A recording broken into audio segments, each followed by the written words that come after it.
We're back down on the start line for the MX1 qualifying race. We're going to have a word with Ken Dodajka first. Ken, you're now secure in the third place in the championship.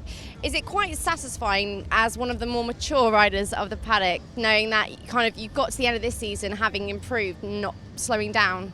Yeah, of course it's satisfying. I think being top 3 in the World Championship, you don't have to be ashamed. I'm getting older, but still I'm getting stronger again. So looking forward to the next season and hopefully can improve even more.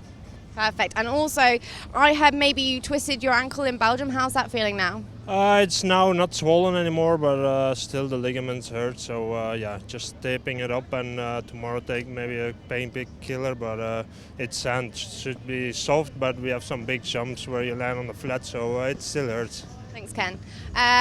Obviously, it's the final round for us here, but in a few weeks' time, we've got the MX of Nations. We're going to have a word with Shaun Simpson because it was announced last time in Matterley that you're back with Team GB. How do you feel about that?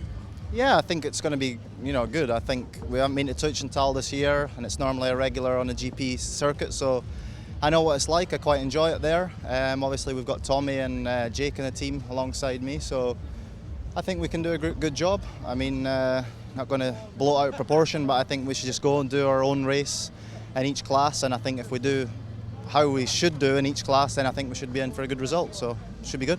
Do you have any plans for next year yet? No, not yet. I mean, it's quite difficult on MX1 at the moment. There's a lot of top riders, not many teams, so everyone's waiting on budgets and things like that. So I'm not sorted yet. I'm not really even speaking to too many teams, so it's a little bit frustrating, but hopefully I'll be there. Well, thanks, Shaun. We're going to carry on up and have a word with our final rider. We're going to have a word with Rui Gonçalves. Rui's had a tough time of it recently with injury, but Rui, it's great to see you made it back for the final Grand Prix. Yeah, obviously I'm happy to be back, and shame that I'm not the way I wanted to be. Not much people knows, but I had a crash this week on Tuesday and broke my ankle, and I had surgery on Wednesday. Seems really weird, but trust my doctor. He did all what he could to make me here and try to race, and it's been tough, but I think we just make the best out of it and try to go for 2 motos tomorrow if I can, but I'm happy to be definitely back. Fingers crossed, stay safe this weekend. Right, that's all from us down here on the start line. In pre-qualifying in MX1, Kevin Strybos, the number 22 Rockstar Energy Suzuki rider, led out the 222 Red Bull KTM of Tony Cairoli and the Honda World Motocross rider Evgeny Bobryshev. Clément de Sale and Jeremy Van Hoorbeek, they were your top 5. The gate dropped in the qualifying race, and right from gate 2, Tony Cairoli riding a 450 KTM this weekend, swept around the first turn in pole position, closely followed by Clément de Sale on the Suzuki. Evgeny Bobryshev was well placed in 3rd, and de Sale, who's won the last 3 Grand Prix, will be looking for a repeat performance, try and make it 4 in a row come Sunday. But Tony Cairoli, though, one of his favourite circuits, no stranger to winning around here, was on the charge and trying to disappear at the front of the field. Bobryshev was in 2nd at this point on the Honda World Motocross machine. de Sale was in 3rd, but one of the guys who was on the charge was the 24 of Shaun Simpson on the JK SKS Geben Yamaha. That's him in blue, closing in on Jeremy Van Hoorbeek, number 89 on the factory Kawasaki. Van Hoorbeek got it wrong at the end of the rhythm section. And look at that, Simpson made his move and found his way into 3rd, because also around that lap he found a way past the 25 of Clément de Sale.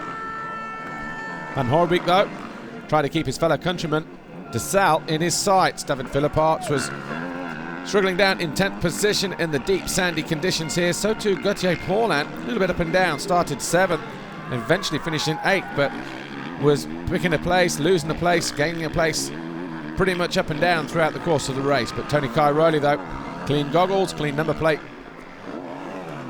was clear at the head of the field and loving life on that 450, it would appear. Simpson found a way past Bobryshev to go into 2nd, and de Sale looked like he was closing in on the Suzuki rider in the closing stages of the race, bringing Van Hoorbeek and Dodajka with him as well. But what a ride from Shaun Simpson. He was on the gas and on the charge and up to 2nd, and only within a couple of seconds of Tony Cairoli at one point. Cairoli, though, pulled the pin and was clear by about 5 seconds by the time the checkered flag fell.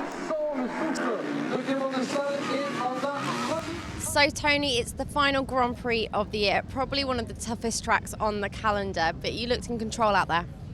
Yeah, you know, it's for me it's a new challenge because I'm riding with the 450, and so I don't know how my body reacts, so I had to control. It's also a very tough track, and so I was a little bit looking today.